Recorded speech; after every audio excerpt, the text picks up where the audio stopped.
hello and welcome. You're with the news today. This is your primetime destination news, newsmakers, talking points. This Wednesday night, we're going to tell you a tale of two Indias. That's right. Is it billionaire Raj or is it Berozgar Yuva? That's going to be the big question that we're going to raise, and we'll have a special inequality debate tonight here on the news today. But as always, it's time first for the 9 headlines at 9. No relief for Arvind Kejriwal for now. Delhi High Court refuses interim relief to the Delhi Chief Minister who had sought immediate release from the ED custody. Next hearing on April 3rd. Kejriwal to speak before the lower court tomorrow.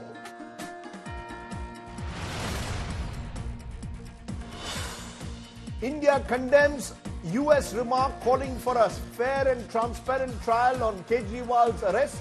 US acting envoy summit. India says United States must respect India's sovereignty.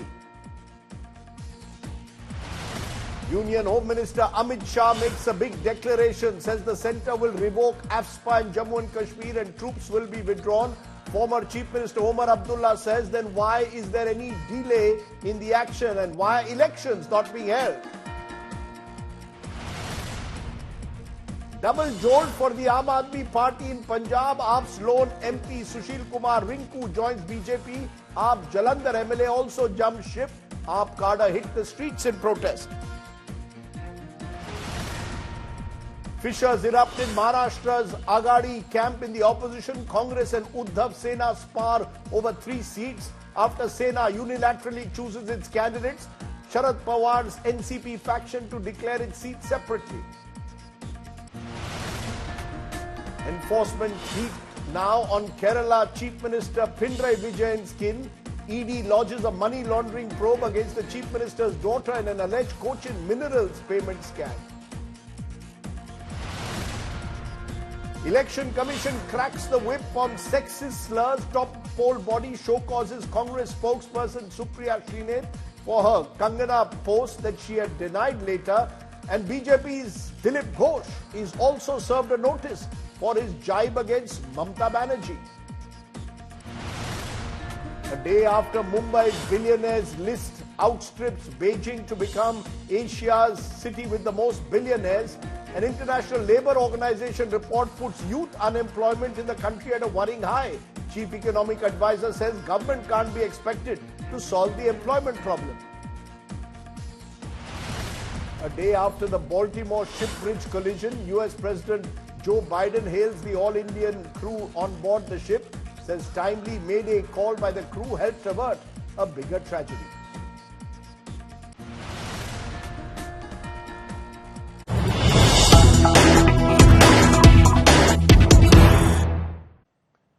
But tonight's top story, there is no relief for the Aam Aadmi Party leader and Delhi Chief Minister Arvind Kejriwal. The Delhi High Court this evening has refused interim relief to Kejriwal, who was seeking immediate bail from ED custody.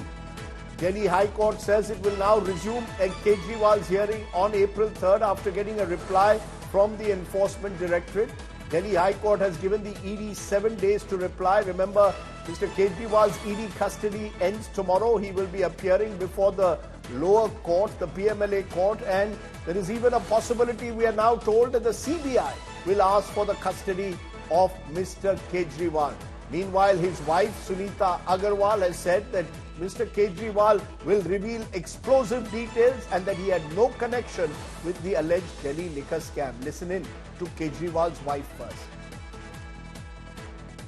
Manish ji के यहाँ red मारी, संजय सिंह जी के यहाँ red मारी, सत्येंद्र जैन जी के यहाँ red मारी, एक भी पैसा नहीं मिला। हमारे यहाँ रेड मारी, मात्र 73,000 रुपए मिले। तो वो इस सो कॉल्ड शराब घोटाले का पैसा है कहां? अरविंद जी ने कहा है कि इसका खुलासा वे 28 मार्च को कोर्ट के सामने करेंगे। सारे देश को सच सच बताएंगे कि इस सो कॉल्ड शराब घोटाले का पैसा है कहां।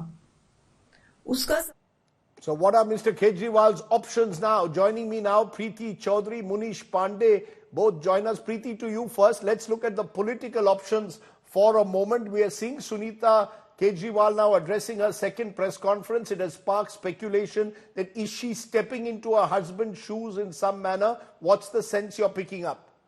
Well, Rajdeep, one thing we can safely say is in days to come, Sunita Kejriwal will be addressing many more press conferences than just the second press conference right now. It's not really a press conference, but an address. What we can see her is assume the role of her husband's voice or the Delhi Chief Minister's voice. Every day, Arvind Kejriwal is allowed to meet his wife, Sunita Kejriwal, for half hour, where she takes home-cooked food for him. And that is the interaction both of them have. So if you've seen both the times that we've seen Sunita Kejriwal speak is where she's come out and she's passed on the message delivered by her husband to the people of Delhi. But yes, there are speculations and they were rife, especially because we saw Sunita Kejriwal sit in the same chair that possibly Arvind Kejriwal used to use and the same backdrop through which he used to address the people of Delhi, or every time he wanted to, give out a message to the people of Delhi or a national message. So yes, there are speculations. Sunita Kejriwal is not new to public life, but not in this way, of course, where she's directly interacted, or directly faced the camera for the Aam Aadmi Party. She's campaigned extensively for Arvind Kejriwal in elections. She's campaigned extensively for Bhagwant Mann. She was even in Gujarat campaigning for the Aam Aadmi Party. So she's been there. But yes, this is the Aam Aadmi Party's way of bringing her out and drawing her out in public life. And this is the best way to do so. Will she replace Arvind Kejriwal? The party insists not now at all. They're very clear that for them, they'd prefer even a president's rule at place, but will not let Arvind Kejriwal step down. So that's at least the strategy that the party is working on. Let's look at then the legal strategy, Munish Pandey. What we are told is that the CBI now intends to also ask for Mr. Kejriwal's custody. His ED custody expires tomorrow. ED could well ask for an extension of that. But is the CBI also now planning to seek custody of Mr. Kejriwal? Absolutely, Rajdeep. What we are picking up from our sources within the Central Bureau of Investigation, that an application will be filed before the court where CBI will be seeking custody of Arvind Kejriwal. But tomorrow, when he'll be produced by the Enforcement Directorate, there is a high possibility that the Enforcement Directorate officials will be asking for further custody of Mr. Arvind Kejriwal in connection with the alleged excise policy scam. We have been given to understand is that the ground of further custody will be that he needs to be confronted with certain evidence in the case, including some of the statements which have been recorded by the Enforcement Directorate during the course of investigation. But why, Rajdeep, this is going to be troubling for Mr. Arvind Kejriwal? Because once CBI arrests him, then they will be keeping him in custody for at least 8-10 days. And then the trouble for Arvind Kejriwal will be to seek bail not only in ED's case, but in CBI case. So it seems that the Central Bureau of Investigation is all set to take custody of Mr. Arvind Kejriwal. And in future, we have been given to understand is that he will be made accused in the charge sheet, which will be filed by the Central Bureau of Investigation in this case. Okay. Munish Pandey, Preeti Chaudhary for giving us some sense of what lies ahead. Remember, Arvind Kejriwal remains as of tonight in Enforcement Directorate custody. Thanks very much for joining me here at the top of the news. Now, of course, we are in election season, and amidst all the charges and counter charges that are made, a question that I often ask myself, why do we not have more debates on the critical issue of the state of the economy? Because there are positive signs, and some would say there are darker signs too. And that has reflected now in the last 48 hours. Yesterday, a report showed that India now has 271 billionaires, and Mumbai is now home to more billionaires than any other Asian city, including Beijing and Shanghai. But then, 24 hours ago, an ILO report, an International Labour Organization report, has highlighted how unemployment among youth is a major challenge. The share of youth in the unemployed population at the moment is 82.9%, according to that study. And inequalities are rising, according to an Inequality Index report. Therefore, tonight I thought we should look at those two questions. Are we a country with a billionaire Raj that we should be proud about? Or are we a country with Berozgar Yuva and rising inequality as some reports suggest? Which is the real India? That's our debate. But first, take a look at this report.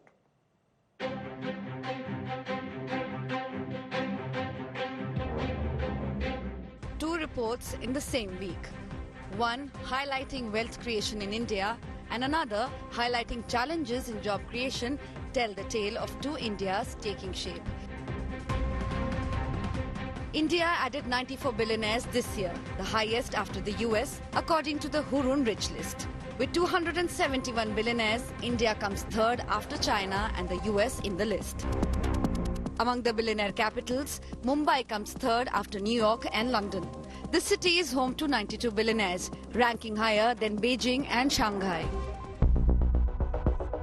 While India is adding new billionaires, it is also grappling with the challenge of finding jobs for its young population. The India Employment Report 2024 by the International Labour Organization and Institute for Human Development says that around 1.2 crore youths are added to the working age population every year in the country.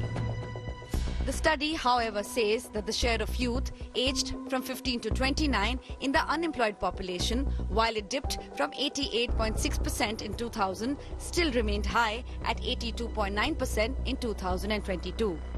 More worryingly, the share of youth with secondary or higher education in the unemployment population has increased from 54.2% in 2000 to 65.7% in 2022. The Chief Economic Advisor, Ananta Nageshwaram, who attended the release of the study, described the report as high on diagnostics but short on solutions. We should ask ourselves, what can the government do on employment short of hiring massively by itself? Of course, I do agree that it can and must hire in some areas. But apart from that, to think that for every social or economic problem that there is a government intervention is not quite correct. We need to get out of that mindset. With China's population growth entering negative territory, India, according to many experts, is in a position to encash the demographic dividend. The challenge, however, is to create jobs for the millions added to the working-age population every year. Is India ready for that? Bureau Report, India Today. Billionaire Raj or Berozgar Bharat? Is inequality rising in India?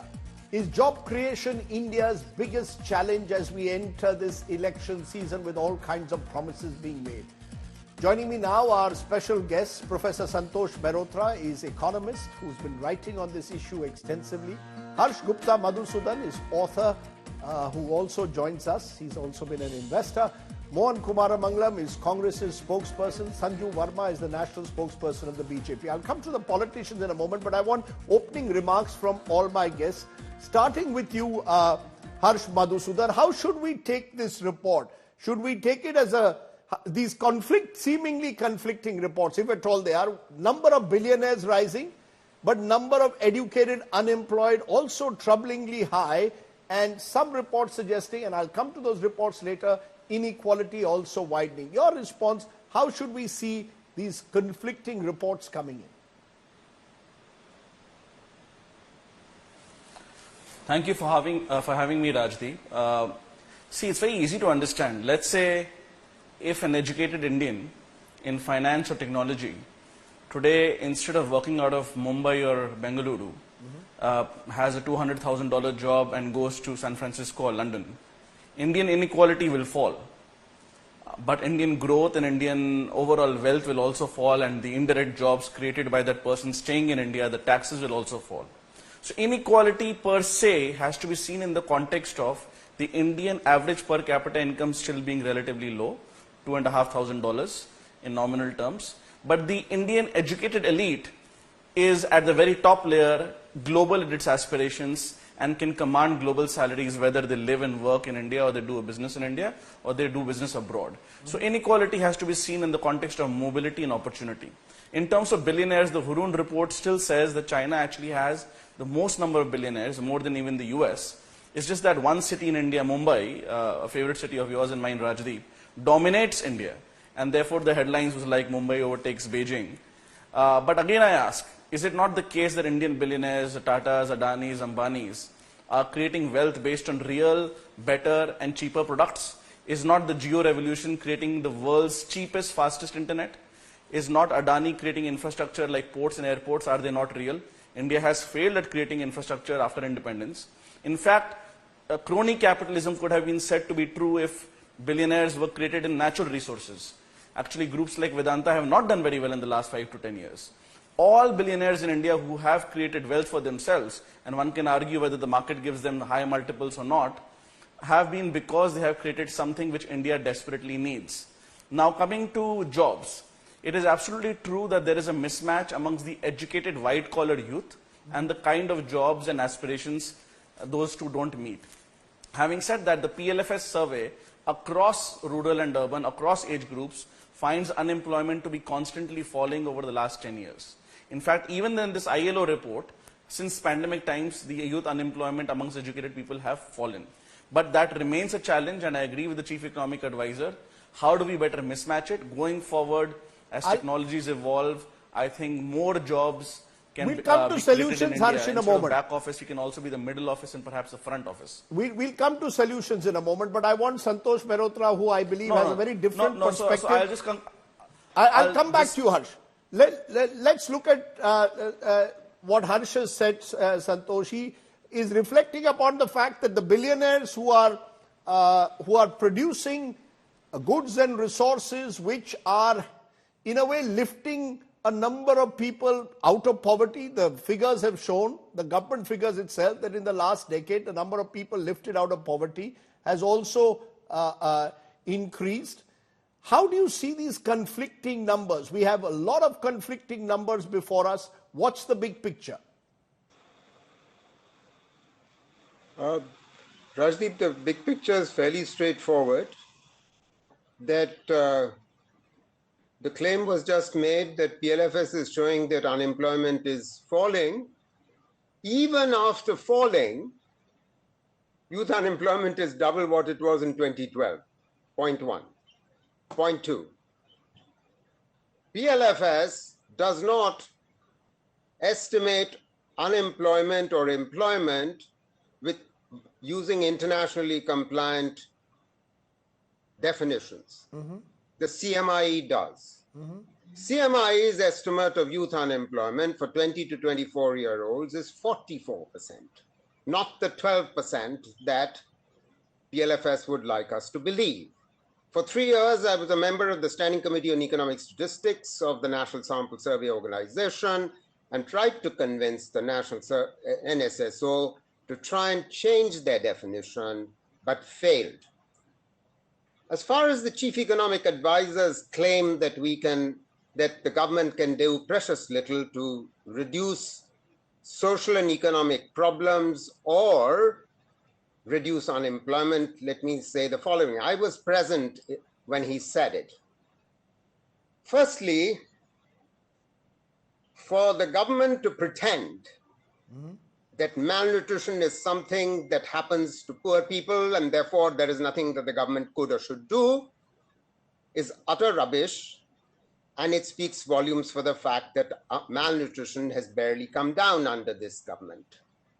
Secondly, as far as the schooling is concerned, despite a new education policy, we haven't had increases in public expenditure on education. It used to be 4% of GDP. NEP wants it to be 6% of GDP. The government's total expenditure, center and state taken together, is 2.9% of GDP. The center said that in a national health policy, they will come up with a national health expenditure doubling from 1.1% of GDP to 2.5% by 2024. Are we there? Nowhere close. We have gone from 1.1% to 1.3%. As far as employment is concerned, the government does not have an industrial policy.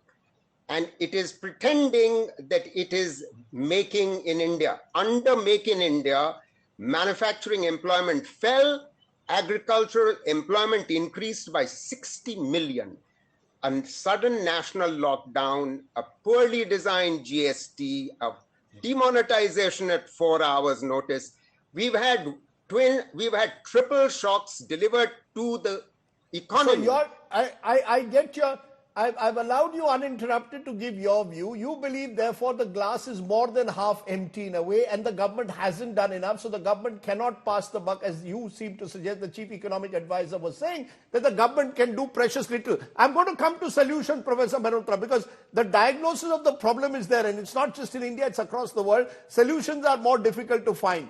Sanju Verma, your response, and specifically on the question of job creation. We are entering an election year, and therefore there is this whole question of Rozgar.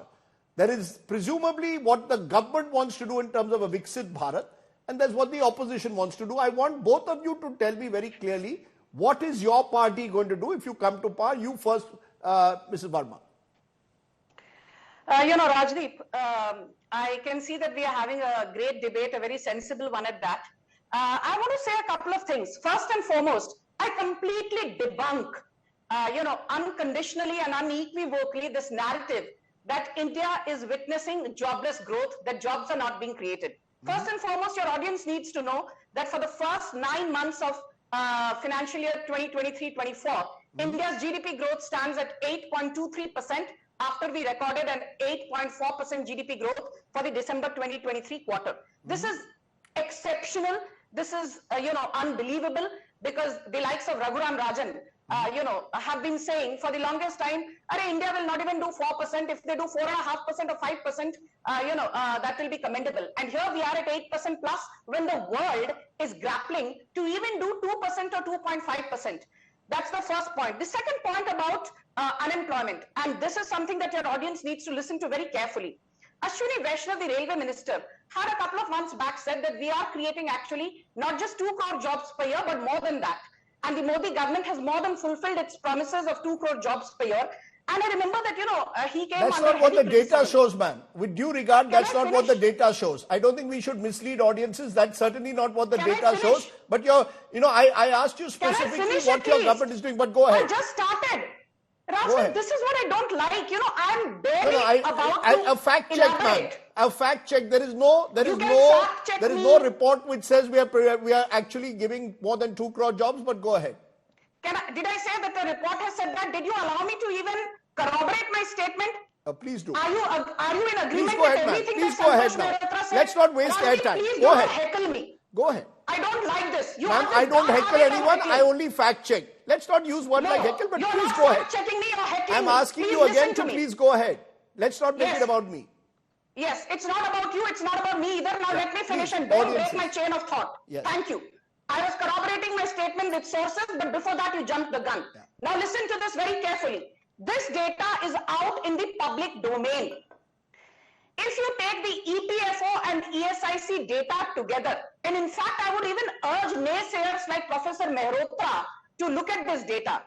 It says that every month on an average, if you combine the EPFO and ESIC data, we are adding 28 lakh subscribers, which means that every year we are adding something like 3.36 crore subscribers, which means that in the last 10 years of the Modi government, we've got 33.6 crore subscribers in the EPFO and ESIC segment.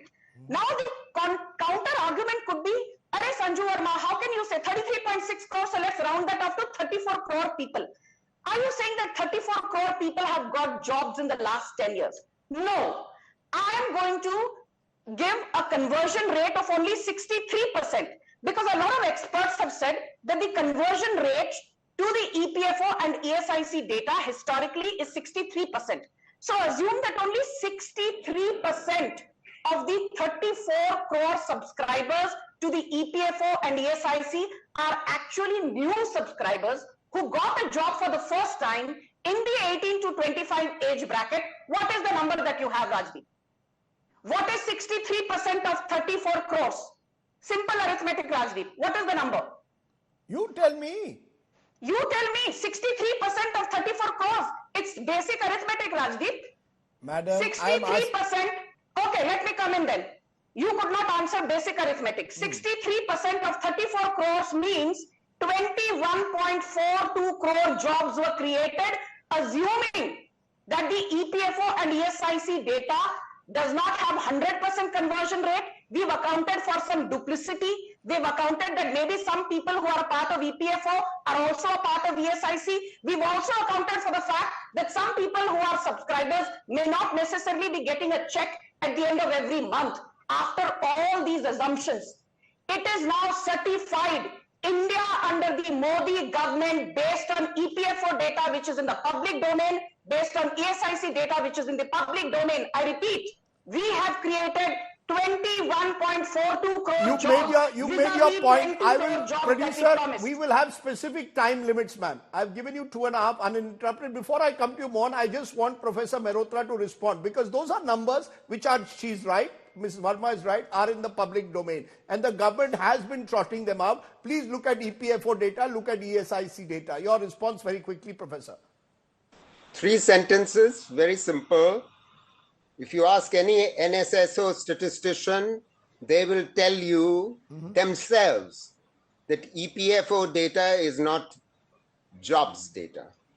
EPFO can only tell you that there is a certain amount of formalization that is taking place. EPFO, the NSSO, so you're which saying is these are not extra, you're saying these are not additional jobs being created, am I correct? Not at all. Not at all. Okay. All of this is already being captured by PLFS, and we know that some degree of formalization is taking place. EPFO data at the end of the year cannot be matched with what is at the beginning of the year. No statistician accepts EPFO data as jobs data. Okay.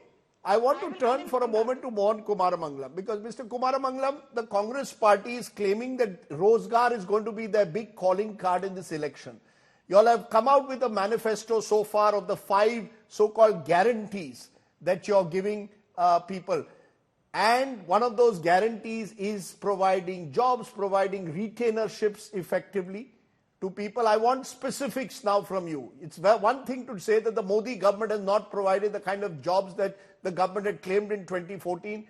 Please show me how the Congress would do it. What is that one big idea that you have that will actually show that people will have jobs? Rajdeep, I'll get to that. Please get to that, sir. I'll get to that immediately. Just give me 1 second. I just want to point out that, because there's all this data confusion now pervading, where the ILO says something, the CMI says something, the PLFS says something. And so really the debate becomes about, is there unemployment? Is it an issue or not? And I'll just point to your own Mood of the Nation survey, where a simple majority said that unemployment is the most serious problem that they're facing, where a simple majority said that this government has done little to nothing for employment generation.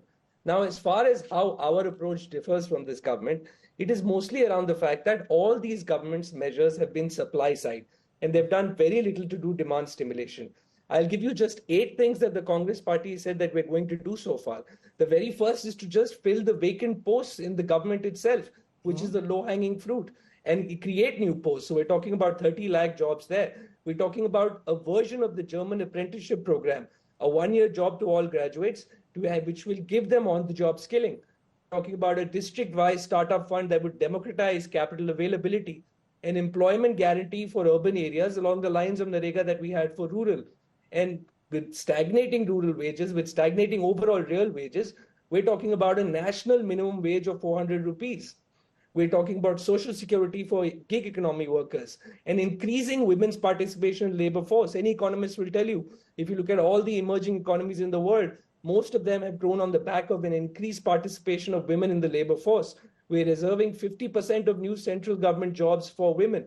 Aside from this, we are doing what we have been asking this government for many years, which is do a serious demand stimulation by setting aside 1 lakh rupees per year for the woman head of the household of all poor families. Where's the money going to come from? The maths that y'all are doing. You see, the worry is that the maths that y'all are doing will not match the reality on the ground. All these claims that you're making, where's the maths? Rajdeep, we'll see the maths. We've always had the maths. When we first introduced Narega, skeptics said it wasn't possible even then.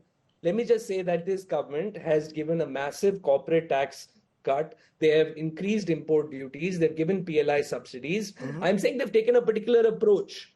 But all that approach has been supply side, and almost nothing has been on the demand side, whether it been cutting taxes on it, cutting indirect taxes, or even cutting direct taxes. We are using a different approach. We are always on the demand side of this table, and that is because if you don't stimulate demand, you won't have private investment. Growth in private investment is what will create jobs at the end of the day. Okay. Private consumption, which is now expected to grow by 3%, was expected to grow last year by 4.4%, is the real problem today in this country. Can I, for a moment, look at May I come inequality? Just a minute, ma'am. We listened to both sides patiently, and I want to go back to Harsh and Santosh Mehrotra. First on inequality, because this is a contentious issue. There are those who are saying that inequality is actually coming down because people are, more and more people are being lifted above poverty. But the World Inequality Lab's recent report has troubling news. By 2022-23, top 1% income and wealth shares are at their highest levels, 22.6 and 40.1%. India's top 1% income share is among the highest in the world. Therefore, the billionaire Raj, according to this report, is more unequal than a British colonial Raj. This is as per the World Inequality Lab report. Inequality declined post-independence till early 1980s, has skyrocketed since early 2000s. I want to make it clear, since early 2000s, not just 2014. Indian income tax system might be regressive when viewed from the lens of net wealth. 2% super tax on net wealth of 167 wealthiest families will give 0.5% of national income in revenues. Wealth tax would create fiscal space for investments in health, education, nutrition. These are some of the suggestions. I want to understand from you, Harsh, looking at that report, looking at the concerns over educated unemployed, do you have a magic solution? Do you believe that there is out there? Or do you believe that we must live with the reality across the world that it's not going to be easy to create jobs in this new world of AI, of technology, and to reduce inequalities overnight? Just very quickly on the inequality point, Rajiv, Thomas Piketty and his co-authors have themselves put a footnote in their long paper saying that basically they have made up the data. There is actually an IMF paper, which is much more credible than the World Inequality Organization, whatever the name of this institute is, 2022 IMF paper, which says that post-food subsidy, the Gini coefficient which measures inequality, is the lowest in India since 1993. So remember, you have to, of course, we are talking about consumption inequality here, not income inequality. Now on income inequality, I once again go back to saying that you could have a lot of rich Indians today move out of Bangalore and Mumbai and go to Boston, and your inequality will fall. Will that help the Indian economy? Another way of saying that is, in India, the income tax, because the income tax is one of the so-called solutions offered here, actually begins at a multiple 2 to 3 times of the per capita income. Per capita income in India is around 2 lakhs. Income tax effectively begins around 6 lakhs in India. Whereas in the US, per capita income is $80,000, but your income tax effectively begins around $25,000. That's another way of saying that whatever little you could squeeze out from the top 1% or 5% in India is already done. If you do it anymore, there is Canada, there is Germany, the other countries ready to dangle a blue card, a green card, a permanent residence, and that will just squeeze out talent from India. What we have to do is broaden the tax base. GST has partially done that. In due course of time, rich farmers could be taxed. In due course of time, more revenue resources like privatization have to be done. But the only solution is economic growth in the long run. That is the only square which circles the whole thing here. And that requires physical investment in infrastructure and human capital. Okay. I disagree with the Congress spokesperson that a big demand side stimulus would help. We could agree, we could quibble a bit on the macro side, but basically without new infrastructure, you cannot have Make in India. Manufacturing employment, job creation is going down throughout the world because of automation. So it's about value add in India, making India a product nation. That will create wealth and value in India, which in turn leads to jobs. The government has provided a floor in terms of electrification, in terms of gas, in terms of drinking water, so that everybody has the opportunity and mobility for the next generation to go into the elite educated circles. You know, Professor Mehrotra, if you look at the Modi government track record on public infrastructure, this government over the last 10 years has invested more than any previous government. And therefore, they believe they are creating, as Harsh just mentioned, the building blocks for the next growth stage. And that will eventually percolate right down. That will eventually maybe create more billionaires, but will reduce inequalities. That's the government's claim.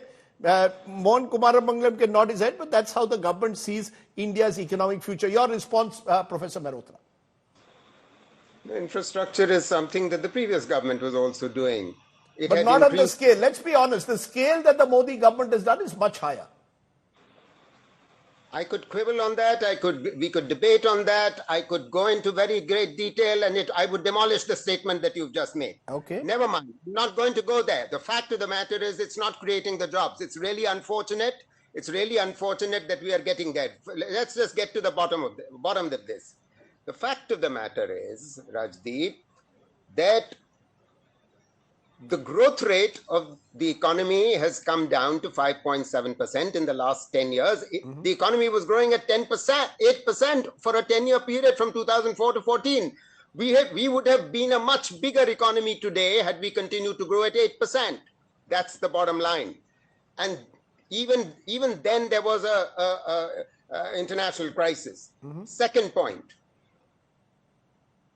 inequality has been growing because that's the national policy of our current government. It has grown at a rate we have never experienced. And the claim that was just made by the gentleman, Harsh, who said that the IMF paper, it was a credible paper, and the paper that has just been put out by the WIT, the World Inequality Report, is actually not a credible paper. He was only quoting Bhalla. And the paper that was put out by the IMF was a Bhalla paper. Now let me tell you what the authors who I spoke to this evening about Bhalla's paper said. They said, Mr. Bhalla has got that footnote wrong, and Mr. Harsh has swallowed Bhalla Sahab hook, line and sinker. Professor Bhalla is not here to make the argument. I want to focus on the macro number. You tell us very quickly before I go to Sanju Verma why you believe inequality has risen. Well, inequality has risen because we've given resources to a certain big company which has been not creating infrastructure, as has been claimed in this show. He has been buying infrastructure. He's bought existing ports from private to public. 1, 2. He's been buying airports which have been sitting there. He's been buying... No, Ms. Verma, you must have the patience. Ms. Verma, I did not interrupt you. So please, I am kind... Yeah, go ahead. Thank you. Finish up, Professor. He's only buying. And he's buying at the behest of the government, and therefore the government needs an industrial policy. If you want to create jobs, the government needs an employment policy which is aligned to an industrial policy, and PLI is not an industrial policy, and nor is Make in India. Under this government, manufacturing jobs have fallen, agricultural jobs have increased. That's what this government's policy has been. You made that point earlier. Let's turn to that jobs issue, and then I want to bring you in Sanju Verma. This is what a CSDS survey done in the first week of March says about how educated youth see the possibility of getting jobs in the last 2 years. Very difficult said 25%, difficult said 55%, easy said 16%, very easy said 3%. So there is clearly a worry that young Indians have about getting jobs, and when I say jobs, it also means quality jobs. I want your solution. The Congress has issued a manifesto where they've given a right to apprenticeship, and some of the details have just now been shared by Mr. Kumaramangalam. I want to know beyond the slogans what the government intends to do. I don't want to know what a slogan of Viksit Bharat, but give me 1, 2, 3 things that the Modi government will do if they get re-elected, ma'am. Rajdeep, my first very humble request to you, very politely, let me make my point without being interrupted, because Professor Mehrotra is not really speaking the gospel truth, but he gets a free run. So I think, fairness demands that Sanju Verma also gets to put her point. Then you can interject and reject what I have to say. Give me your top 3 points. The 3 things the Modi government will do. Rajdeep, I have not even started. Do not heckle. Ma'am, I'm not heckling, I'm asking you. I asked you very politely. Give me the 3 things your government will do. Very politely. Rajdeep ji, मुझे बात शुरुआत तो करने दीजिए भाई साहब. अभी तो मैंने शुरुआत नहीं की है. Please. Thank you. I will not allow lies to go uncountered and unchecked. in an unfettered manner. First and foremost, I will answer your question about what the BJP plans to do. It will take me only 30 seconds to give out what we need to do. An economy growing at 8.23%, they say jobs are not getting created.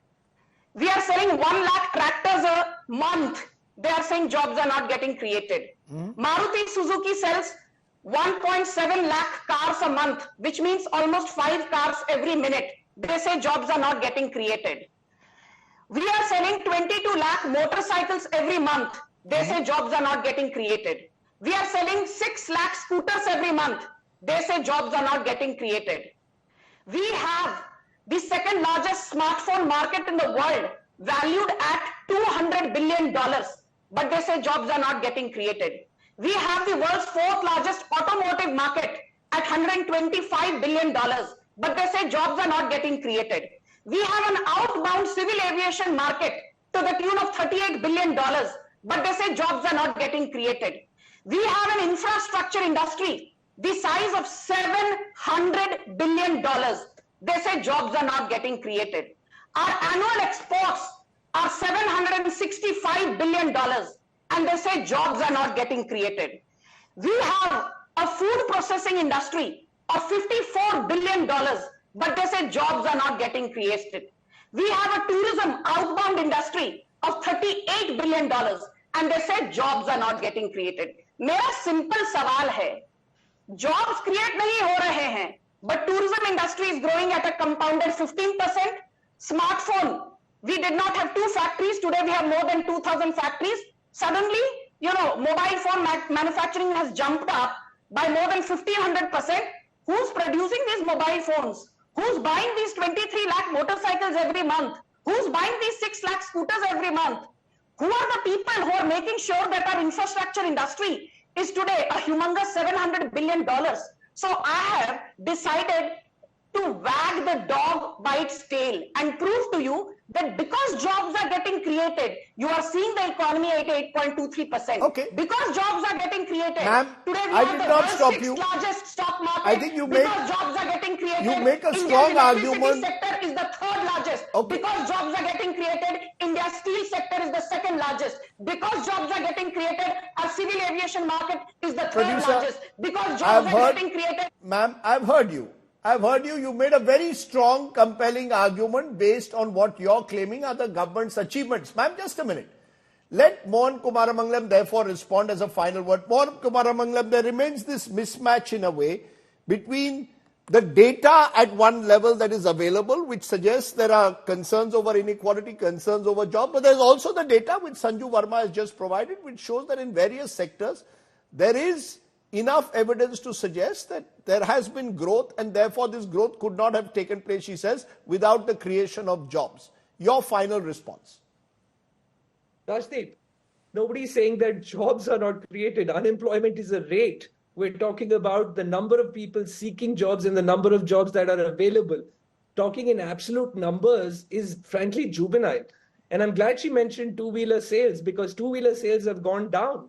There's actually a growth in the number of jobs demanded in Narega. I'm going to quote to you the MD of Britannia, who says that we're seeing he just said this a few days ago, we're seeing a clear slowdown in rural areas. Despite us continuing to get deeper into rural areas, getting more into villages, we have started to see the rural economy splutter a bit. There is a real rural-urban divide today, and there is a real income inequality problem today. This is what we have been saying continuously. And I'm not sure why you should ask the BJP what their manifesto is for jobs, because according to them, Sab Changasi, they have solved all the problems there is to do. Can you not interrupt me? Can you not interrupt me, Sanju? I listened to your rant for a while. Finish up. All I'm saying is the 71% of respondents to your MOTN survey who said that unemployment is a serious problem, or at least is somewhat serious, are clearly unqualified or are clearly their problem. I might also point out that many of those people who said in our survey that jobs is a serious problem or somewhat serious, 71%, many of them still said they would vote for the Modi government. But that's another debate about whether electoral preferences also match your concerns about issues like Rozgar. We focused on this issue. We will continue to raise concerns over this issue and test the political parties on how they will resolve it, because these are the real issues that should matter in a way at election time. For now, for all my four panelists, for patiently listening to each other, I appreciate all of you joining us and sharing your views. Let's turn from there to the actual roundup that's taking place of all the political stories from across the country in the run-up to the upcoming elections. The deadline to fill nominations for phase 1 of Lok Sabha polls ended today. A total of 102 constituencies in 21 states and UTs will go to the polls in the first phase on April 19. Among others, Nitin Gadkari, Union Minister, was seen filing nomination papers from Nagpur. The entire state of Tamil Nadu goes to polls in phase 1. Top leaders from the state, Dayanidhi Maran, K. Annamalai, A. Raja, Vinod Selvam, filing their nominations from their respective constituencies today. The rift widening within the Maha Vikas Aghadi just weeks ahead of the Lok Sabha polls. Congress's Sanjay Nirupam slamming Uddhav Thackeray for fielding who he described as a khichdi scam accused Amol Kirtikar of the Shiv Sena from Mumbai Northwest constituency. Shiv Sena Uddhav Thackeray has hit back, saying that Sanjay Nirupam does not represent the views of the Congress. In a blow to the Karnataka Congress, 5 of its MLAs and 2 MLAs are threatening to resign over a ticket fiasco. The MLAs allege the party has distributed tickets within families. Chief Minister Siddaramaiah has agreed there is dissidence within the party ahead of polls. A video war has broken out between the BJP and Congress as part of their campaign. The BJP released a Dulha Kaun video targeting India Bloc. This came after the Grand Old Party released a vibrant Congress video earlier this month. Remember, you'll have plenty more on the elections, including what's happening in Maharashtra in particular, at 10:30 p.m. tonight. Let me turn to another of our special reports today, which comes from Telangana, where a phone surveillance scandal is now rocking the state's politics. It all began when the Congress government there accused the previous KCR regime of tapping phones of key netas, businessmen and celebrities. Several senior police officials have been arrested so far, even as the BRS refutes the claim. Were phones tapped by the KCR government? Take a look. Telangana is hit by a police surveillance scandal ahead of the Lok Sabha elections. The scandal hit headlines after the arrest of senior police officials for allegedly tapping more than 1,200 phones, including those of political leaders, celebrities and businessmen. The Congress, now in power, has accused the earlier Chandrasekhar Rao regime of tapping phones, profiling private individuals and tampering with evidence. In the earlier BRS government, several police officials, apparently or allegedly with political directions or government directions right from the top, were tapping the phones of almost all opposition leaders. The revelation that was shocking was that they were also doing extortion and blackmailing by getting details of private lives of some prominent people. They tapped phone tapping and all whatnot, they are all tappings only. Whatever they possible they were there, they made everywhere, wherever they could tap it, they tapped it. Now they have to face the music. The BRS has denied the charges. I don't believe the government has done it. So unless we are really clear as to what is done, but on the whole, it is wrong. 3 senior police officers have been arrested so far. They are DSP Praneeth Rao, Additional DCP Tirupatna, Additional Superintendent of Police N. Bhujanga Rao. Former Special Intelligence Bureau Chief T. Prabhakar Rao is absconding. The remand report of Praneeth Rao, the accused DSP, alleges that he has 2 rooms equipped with 17 computers exclusively for surveillance. The surveillance was allegedly aimed at extorting huge amounts of money from the targets. With Abdul Bashir, Bureau Report, India Today.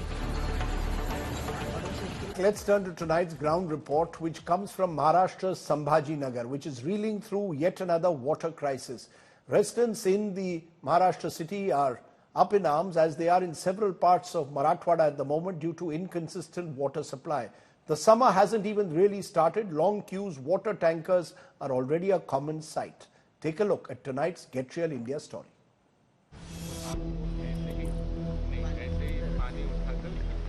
Chhatrapati Sambhaji Nagar, earlier known as Aurangabad. A city that got a new name, but its ordeal remains the same, where water supply is erratic.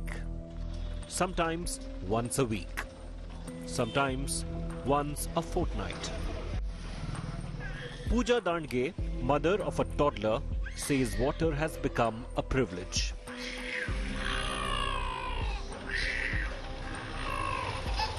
पच्चीस साल हो गए पानी नहीं है.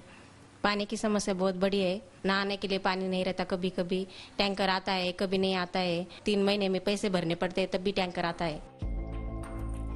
72-year-old Chandrakala Kadam is carrying water home. With her family members out for work, she and her husband have to navigate the water crisis themselves. हम घर में सिर्फ दोनों जने हैं. दोनों जने का ये सब पानी भरना ये वगैरह हमको करना ही पड़ता. इसके लिए जब भी पानी आएगा घर में रहना पड़ता. गांव को जाना भी मुश्किल हो जाता. गांव को गया उस दिन समझ लेना कि पानी नहीं मिलेगा, कि तीसरे दिन पानी आता, कभी चौथे दिन भी आता. The water scarcity is not a new problem, but an age-old one. Water tankers are a common sight in the city. 25 साल से हम यहाँ पे रहते हैं. हमको नल नहीं, हम टैंकर द्वारा पानी लेते, और वो टैंकर के पैसे भर के भी हमको 6 दिन में, 5 दिन में, कभी कभी 4 दिन में एक टैंकर आता, तो उसमें हमको 1-1 ड्रम पानी मिलता.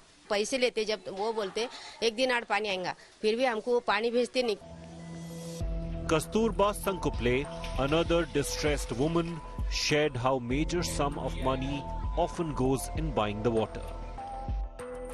Water for Sambhaji Nagar comes from Jaikwadi Dam, which is 45 kilometers away. The government initiated a new water pipeline project in 2006. Only 60% of the work has been completed in nearly 18 years. The project estimate in the meantime has increased from 360 crore rupees to 2,780 crore rupees. As of now, 60% of the work had been completed, and the work is on in the last 1.5 years. And in the coming 6 to 7 months, we are hopeful to finish the project. And once the project gets finished, we will be able to provide water 24/7.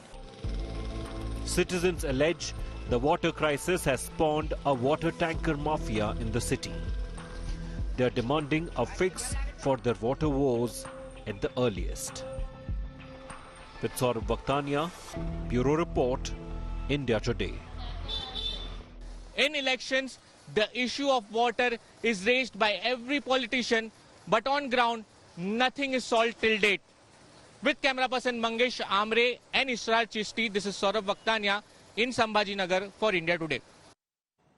As always, we try and bring you the reality on the ground. Our image of the day is something interesting. Guess what? The CPIM in West Bengal has unveiled an artificial intelligence anchor, Samata, ahead of the upcoming Lok Sabha election. I'm going to leave you with what she says in a moment, but don't forget there will be a day when even anchors like me will be replaced by AI anchors. The day is not too far. Thanks for watching. Stay well, stay safe. Good night, Shubhratri. Jai Hind, Namaskar. Listen in to Samata. নমস্কার, আমি সমতা। আমি AI মাধ্যমে তৈরি করা CPIM West Bengal এর একজন সঞ্চালিকা। আপনাদের সবাইকে রঙের উৎসবের শুভেচ্ছা। এবছরের রঙের উৎসবে আমাদের উপহার লাল আবিরে জেনিউ। আর আমার সাথে আপনাদের দেখা হবে সিপিআইএম ওয়েস্ট বেঙ্গলের ফেসবুক পেজ ও ইউটিউব চ্যানেলে। আপনাদের সবার মতামত আর ভালোবাসার অপেক্ষায় রইলাম আমরা।